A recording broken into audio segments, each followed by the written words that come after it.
Chào các bạn, chào mừng các bạn đến với khóa học Escape dành cho SketchUp của DNA. Buổi hôm nay là buổi thứ tư. Buổi thứ tư thì mình sẽ giới thiệu với các bạn 4 công cụ tiếp theo của màn hình Escape Viewport. Là 4 công cụ này là 4 công cụ nào? 1, 2, 3, 4. Mình sẽ nói lần lượt thứ tự từ trái qua phải. Công cụ đầu tiên trong buổi hôm nay đó là công cụ Side of Contact. Cái công cụ này dùng để làm gì? Viết tắt của nó là O. Là O. Thì công cụ này để mình mở lên nha. Công cụ này là dùng để nói nôm na, có nghĩa là Escape, phần mềm Escape nó cho phép chúng ta import một cái bối cảnh xung quanh công trình chúng ta. Ví dụ như chúng ta xây dựng công trình ở thành phố Hồ Chí Minh quận Nhất thì chúng ta cũng có thể import cái bối cảnh xung quanh công trình chúng ta vào trong cái màn hình hiển thị của Escape. Cái bối cảnh này là bao gồm nhà cửa, đường phố, vỉa hè, rồi địa hình xung quanh, nhưng mà cái này chỉ ở dạng hình khối sơ bộ thôi nha các bạn, chứ không phải là những cái khối công trình nó đầy đủ hết chi tiết, không có đâu, làm sao mà import nổi. Nếu import như vậy thì rất là nặng. Mục đích của cái bối cảnh này nó cho chúng ta, để chúng ta đánh giá sơ bộ về những cái tác động của những công trình khác lên công trình chúng ta như thế nào.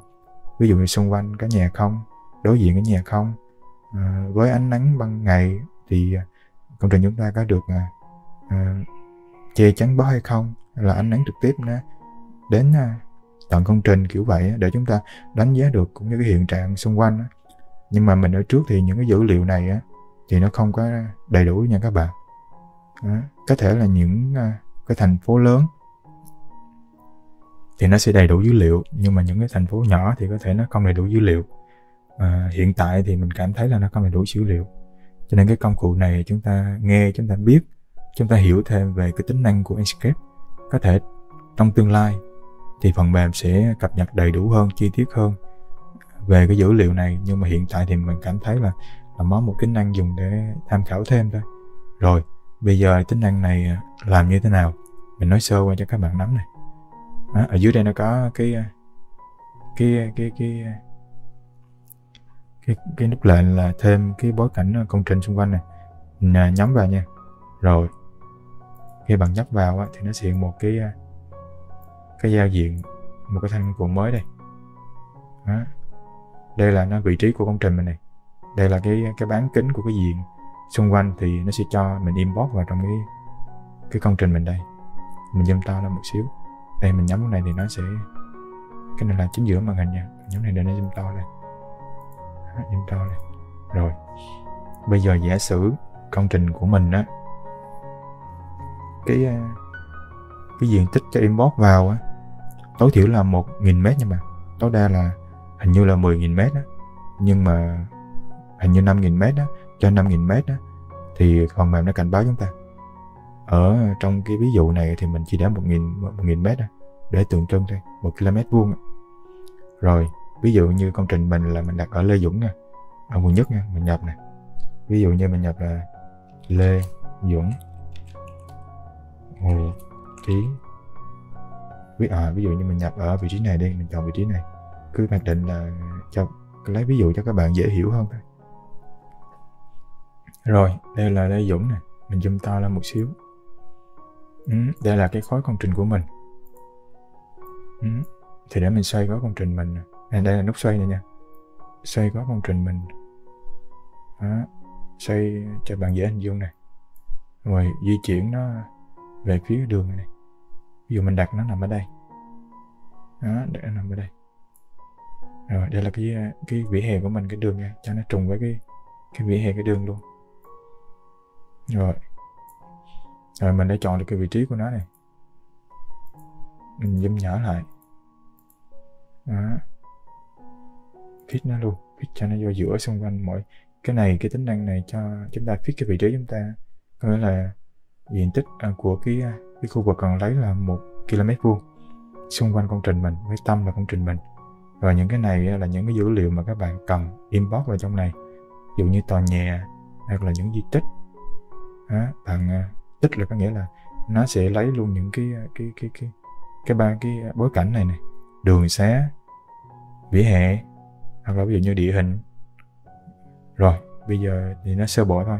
Này là cái tên của cái bản đồ này, của Enscape này. OpenStreetMap. Rồi mình import này, import và đợi xíu này, đang import vào công trình này.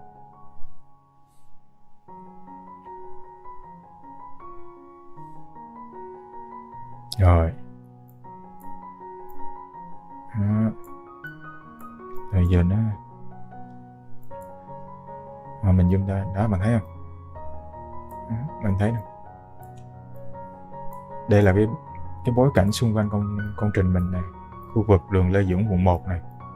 Thì những cái khối này là những khối nhà này, khi bạn nhấp vào thì nó sẽ hiển thị thông tin, ví dụ vậy. Đường cũng vậy. Thu nhỏ cái này lại đi.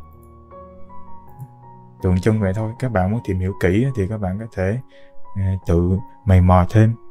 Còn bây giờ thì mình nói tổng thể cho các bạn nắm vậy. Cái này là tắt mở hiển thị cái size context này. Rồi bây giờ ví dụ cái nhà của bạn ở đây mình hiện tại nó nằm lệch với cái đường này, thì giờ bạn xoay cái bản đồ này, cái bối cảnh này. Bạn nhấp vào đây thì nó cho một số bạn thành công cụ này. Cái này update có nghĩa là bạn muốn thay đổi cái vị trí thì bạn update lại, nó sẽ cho bạn chọn lại. Cái này là edit chỉnh sửa, còn cái này là nó sẽ ẩn những cái phần giao nhau giữa cái bản đồ địa hình này với cái công trình của mình đó, thì nó sẽ ẩn đi. Này đơn giản còn nó tìm hiểu thì các bạn có thể tìm hiểu trên trang chủ để các bạn nắm thêm. Cái này reset lại cái bối cảnh này, reset là cái hình ảnh này, remove cái này là xóa đi cái bối cảnh mà các bạn đưa vào. Rồi bây giờ mình chỉnh sửa nha. Bạn nhấp vào thì giờ bạn xoay, ở đây là có nút xoay này. Mình cho nó xoay đi.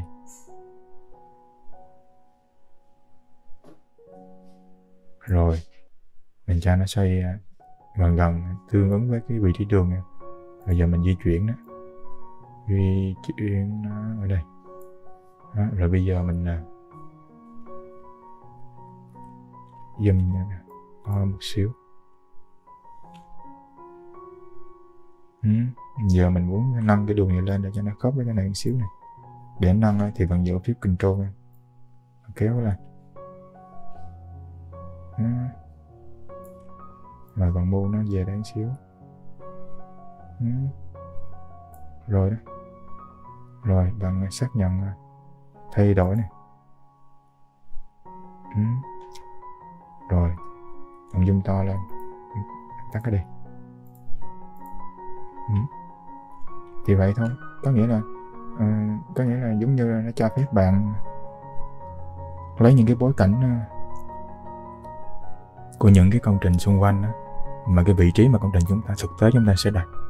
Cho nên bạn chỉ tìm đúng cái vị trí mà cái khu đất bạn xây. Sau đó là bạn import cái dữ liệu của Enscape cung cấp vào, của bản đồ Enscape cung cấp vào, thì bạn sẽ hình dung được là những cái công trình xung quanh nó tác động, nó có ảnh hưởng tới công trình mình như thế nào hay không. Thì tính năng này nó chỉ có như vậy. Đơn giản vậy thôi. Thực ra thì mình cũng không có xài tính năng này, bởi vì mình cảm thấy một điều rằng là những dữ liệu này nó cũng chưa đầy đủ lắm. Cho nên là có thể trong tương lai Enscape người ta sẽ phát triển thêm. Còn bây giờ thì nó nôm na thì nó chỉ như vậy thôi.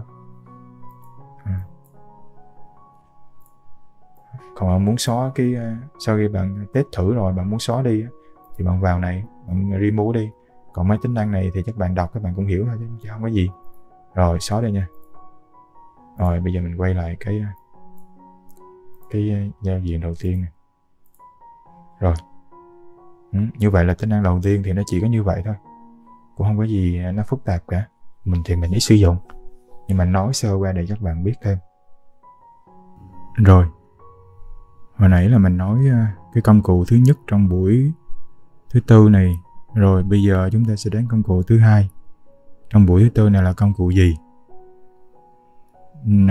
Nó là công cụ Enscape Impact Bản này là bản beta, nó chưa chính thức.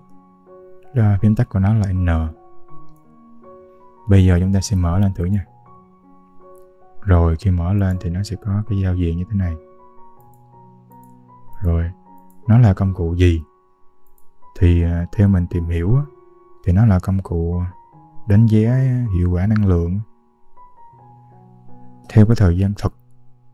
Theo cái hiệu quả năng lượng khi mà mình thiết kế công trình nó đánh giá xem thử là cái chỉ số về tiêu thụ năng lượng cũng như là khí thải carbon của công trình so với cái khu vực mà chúng ta muốn xây dựng thì nó sẽ như thế nào. Ví dụ như nó có những công trình ở khu vực lạnh thì nó cần phải năng lượng sưởi ấm. Những công trình mà khu vực nóng thì nó cần những công trình làm lạnh, làm mát, thông gió.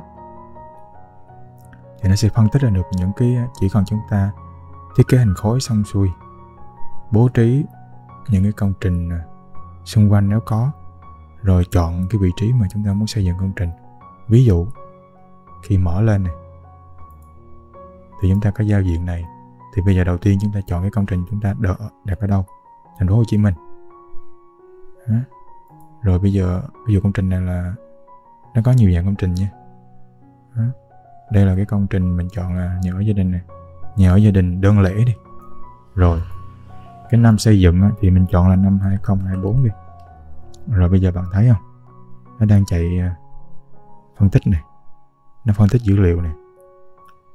Tất nhiên thì mình nghĩ ở mức độ những cái phiên bản đầu tiên nó chưa hoàn toàn là chính xác 100%, nhưng cũng là một cái ý tưởng hay. Tại vì cái tính năng này nó rất mình nghĩ nó sẽ cần thiết cho những anh em làm kỹ sư hay là kiến trúc sư thiết kế những công trình lớn như là cao tầng hay là khối văn phòng.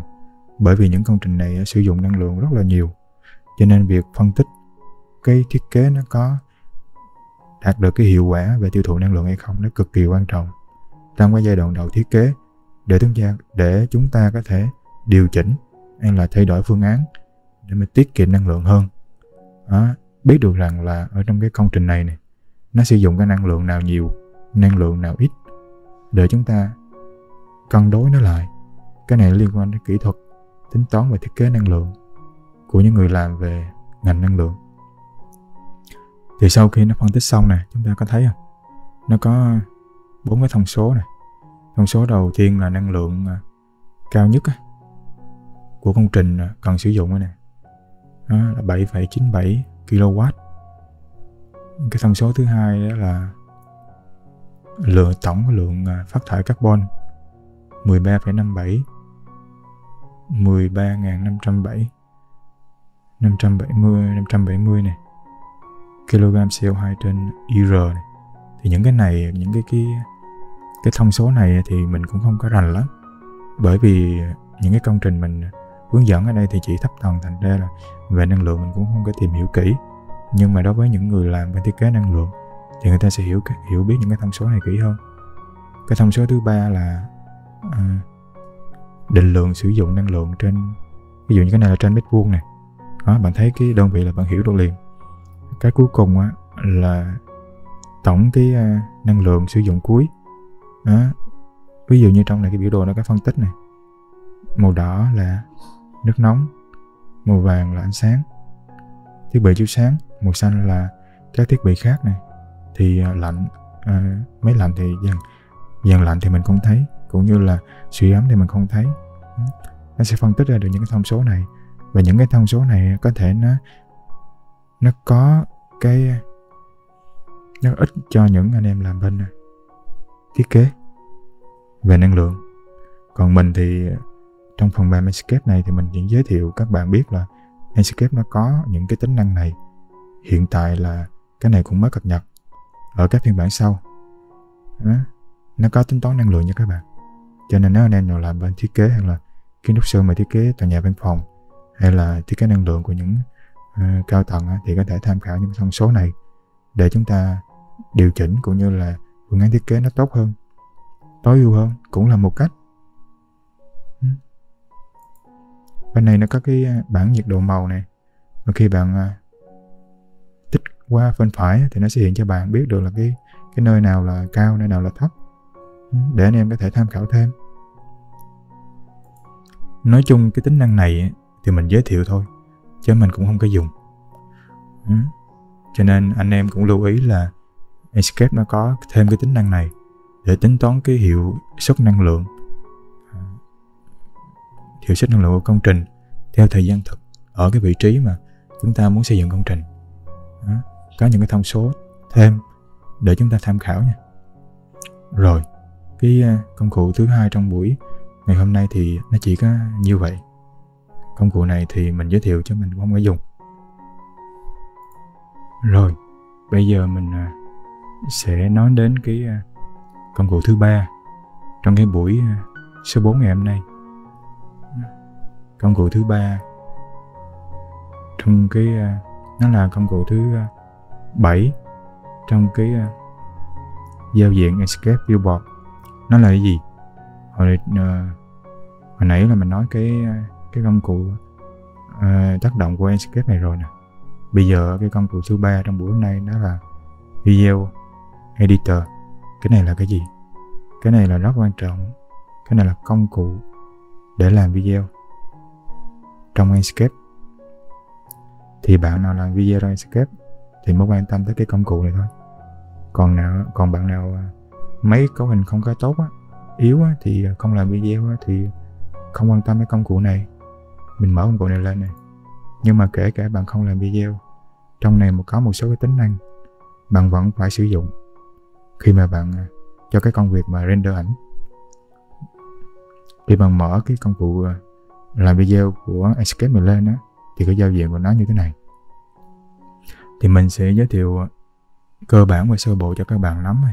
Chứ còn thì mình thì cũng không có render video, tại vì máy của mình cũng không có mạnh lắm. Bởi nếu bạn render video, nếu mà máy bạn không có mạnh á, bạn render video nó sẽ ban file nha. Cái này là mình đã thử rồi, chắc chắn rất là dễ ban file. Cho nên bạn nào xác định bạn làm video Enscape á, thì bạn nên chuẩn bị máy, đặc biệt là cả màn hình mạnh một chút, nhân CUDA nhiều một chút, thì render nó sẽ nhanh hơn, nó mượt hơn. Còn không là render rất là lâu. Tại vì bản chất của render video là render nhiều ảnh sau đó ghép lại mà. Cho nên là còn phải cả màn hình mạnh, nhân CUDA, nó tính toán về nhân CUDA nhiều. Rồi đầu tiên là công cụ làm video của Enscape. Trong này có cái gì? Cái này thì từ từ mình nói nha. Mình nói cái này trước nè. Đầu tiên là nó có cái công cụ này rất là hay này. Show Grid Line này có nghĩa là hiển thị cái lưới. Đây. Cái lưới này rất là quan trọng cho các bạn. Nếu như các bạn mới tiếp xúc với phần mềm mà chưa phần mềm render 3D mà chưa biết đặt góc camera này kia, hay là chưa biết canh chỉnh này kia, thì bạn sẽ sử dụng cái lưới này để mình canh chỉnh, để mình đặt góc camera cũng như góc view trước khi render. Có nghĩa là sao? Tuy là nó nằm ở cái công cụ làm video, nhưng mà nó hỗ trợ rất là nhiều trong vấn đề bạn đặt góc camera này.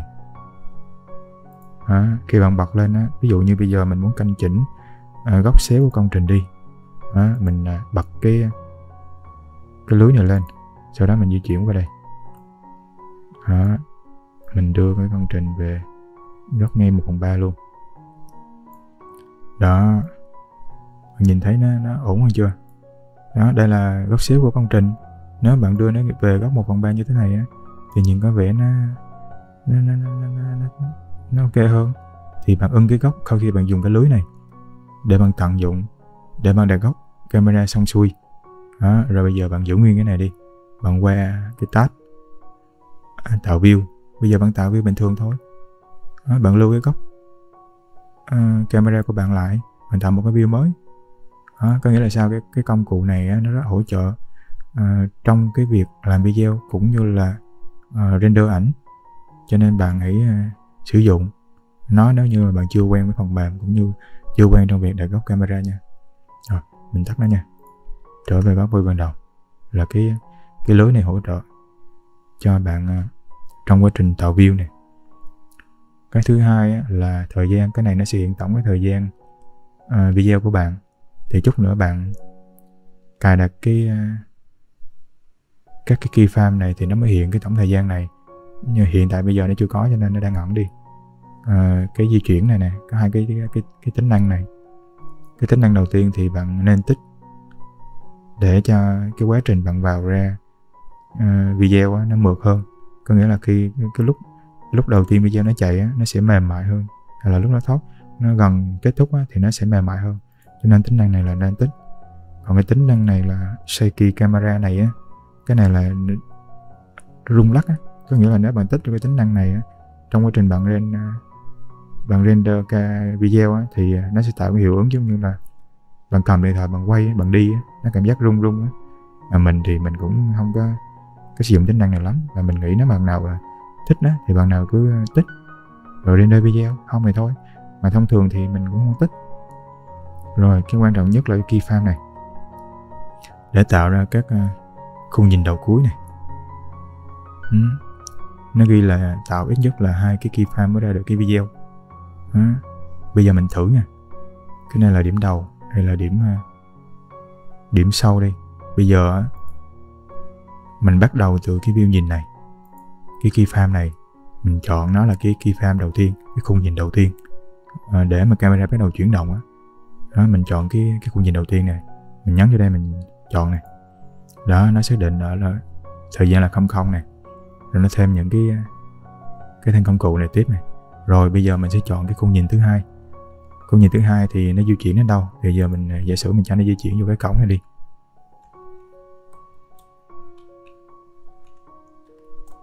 Rồi mình chọn khung nhìn thứ hai là cái cổng này. Rồi mình sẽ sử dụng cái cổng này, cái view này làm cái khung nhìn thứ hai, cái keyframe thứ hai. Đó, cái số 1 này, cái số 2 này. Khi bạn nhấp vô nó hiện này. Thêm một số cái công cụ khác này. Số 1 này, nhấp vô đây là cái số 2. Thời gian cái này á, cái số 1 cái số 2 á, là 5 giây. Mình đừng quan tâm cái này nha, từ từ mình quan tâm nha. Rồi bây giờ mình thử cho nó chạy từ chạy cái khung nhìn đầu tiên đi nha. Rồi mình chọn cái số 1 là thời điểm 00 này, mình chạy. Đó, bạn thấy không? Nó đi đó.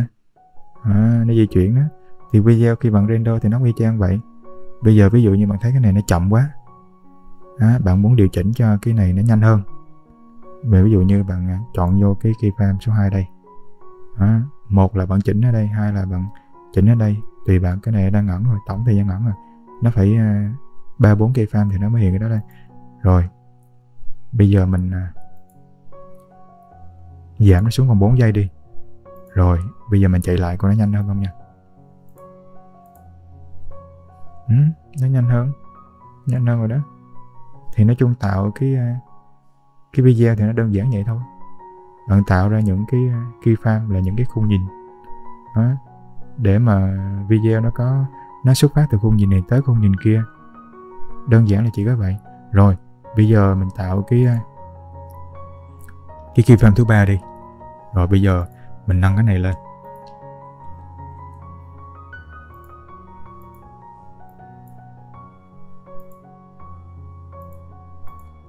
Nâng cái này lên, cho lên đây đi. Rồi mình tạo keyframe thứ 3. Đó là từ cái này qua này nó có 2 giây à. Đó, cái này là 4 giây, cái này thêm 2 giây nữa là 6 giây. Đó, mình tăng cái này lên đi. Tăng cái này lên 7 giây là mất 3 giây. Rồi thì bây giờ mình chạy thử này. Đó, bạn thấy không? Nó lên thì y chang, có nghĩa là 3 cái keyframe thì sẽ là có 2 cái đoạn video nó chạy như vậy. Rồi bây giờ mình khám phá trong những cái tính năng này nha. Ví dụ như bây giờ bạn muốn xóa cái keyframe ở giữa đi. Đó, thì từ cái keyframe đầu nó chạy tới keyframe thứ 3 thì bạn delete. Còn thôi cái này bạn muốn thay đổi cái keyframe thứ 3 thì bạn cũng delete. Cái này là xóa keyframe này. Thực ra nó cũng đơn giản thôi. Mình nói tổng thể để các bạn là nếu mà có muốn làm video thì bạn tìm hiểu kỹ hơn, chứ cũng không có gì khó cả. Update thì ví dụ như cái view nhìn này, cái keyframe này đang ở cái view nhìn này.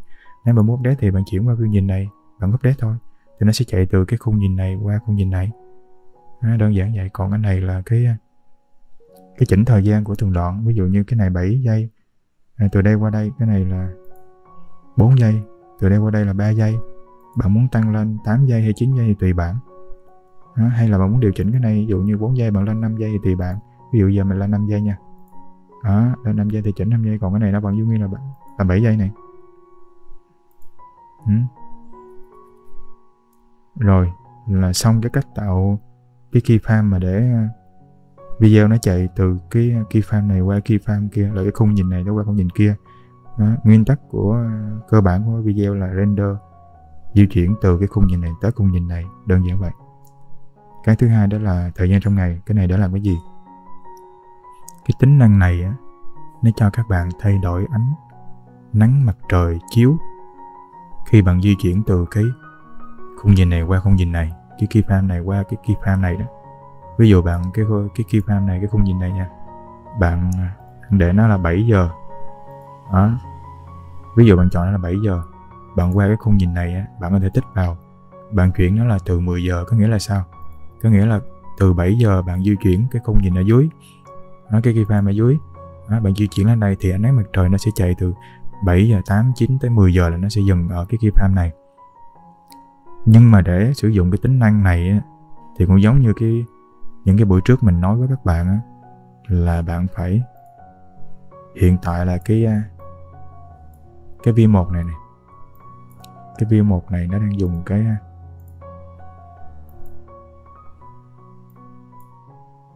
view 1 này thì nó đang dùng cái preset view 1 này.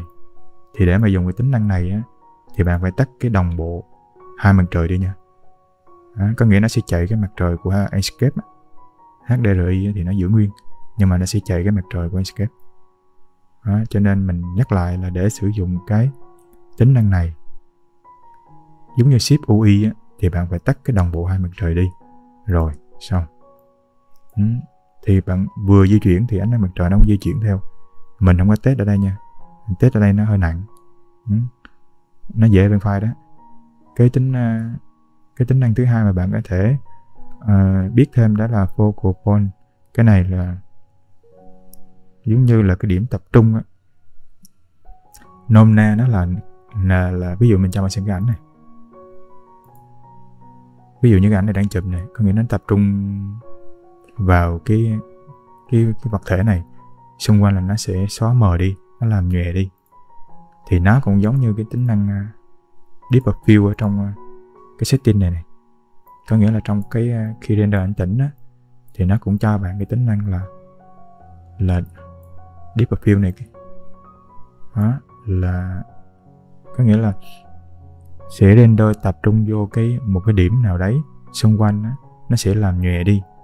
Nếu bạn có thời gian mình tìm hiểu á, cũng như bạn xem một số ảnh chụp nghệ thuật á, thì bạn sẽ biết được cái tính năng này. Có nghĩa là khi bạn tích vào cái tính năng này á, thì khi nó di chuyển á, thì nó sẽ tập trung vào cái chiều cao tầm nhìn là 2 mét này. Cái điểm tập trung nằm ở đây, xung quanh nó sẽ làm nhòe đi. Bạn cũng có thể thay đổi cái chiều cao, cái điểm tập trung từ cái khung nhìn này qua khung nhìn này đều được. Ví dụ khung nhìn này bạn đặt là 2 mét, khung nhìn này bạn đặt là 3 mét, đều được cả. Nó vừa đi, nó vừa di chuyển, cái điểm tập trung nó cũng sẽ di chuyển theo luôn. Nó là thì càng thêm nhiều tính năng thì bạn render nó sẽ càng nặng. Cái cuối cùng là tiêu cự này, fill này. Cái 51 này là nó lấy từ cái preset này, cái preset mà của chúng ta đã chọn cái preset này cho cái view nhìn, cái view của Enscape 1 này. Đó. Thì nó là cái này, hai cái này y chang nhau. Có nghĩa là nó cũng cho bạn thay đổi cái tiêu cự giữa hai cái keyframe nếu như nó đang di chuyển. Nó vừa di chuyển, nó vừa thay đổi cái tiêu cự luôn. Cái này khi bạn càng tăng á, thì cái độ hút công trình nó sẽ càng hút. Khi nào vào để mà render công trình nội thất á, hướng dẫn các cái setting á, thì mình sẽ nói kỹ hơn. Còn bây giờ mình nói như vậy để bạn hiểu được là nó là cái thông số gì thôi. Có nghĩa càng tăng thì công trình nó sẽ càng hút, càng giảm thì công trình nó sẽ bớt hút đi. Một số công trình biểu diễn nghệ thuật thì người ta sử dụng cái tính năng này nhiều để cho công trình nhìn nó có vẻ hút hơn. Có nghĩa là khi bạn vừa di chuyển giữa hai cái keyframe, bạn có thể thay đổi, có nghĩa là ánh nắng mặt trời nó có thể thay đổi theo. Đó. Cái điểm tập trung á, nó cũng có thể thay đổi theo, và cái tiêu cự nó cũng sẽ thay đổi theo. Bạn càng tích tính năng, bạn tích đủ 3 tính năng này hết á, thì render nó sẽ càng nặng. Vậy thôi. Rồi, vậy là mình nói sơ qua cái cách làm video rồi nha. Còn nếu bạn muốn chỉ làm một cái đoạn video keyframe 1, 2 thôi, thì bạn xóa cái này đi, bạn nhấp vào, bạn delete. Đó.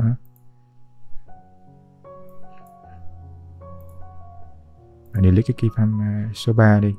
Rồi, thì thông thường á, mà render video á, thì chúng ta sẽ render một từng đoạn keyframe. Ví dụ render từ keyframe 1 tới keyframe 2.